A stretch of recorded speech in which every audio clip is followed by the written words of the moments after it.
friends, welcome to the Tech Listen channel. So friends, today I will talk about the ASUS TUF Gaming AX3000 V2 gaming router.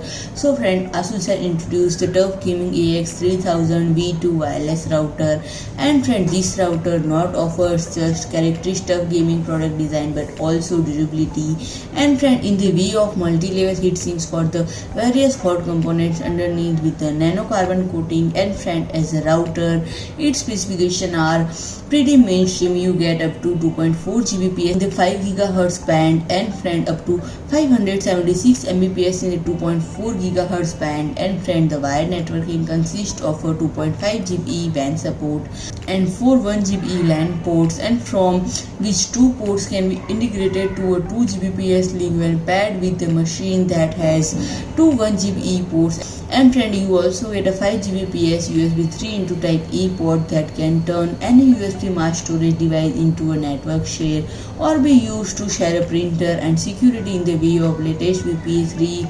But friend, company didn't reveal the pricing yet. So friend, if you like my video, please do like, share and comment, and don't forget to subscribe my channel and press the bell icon.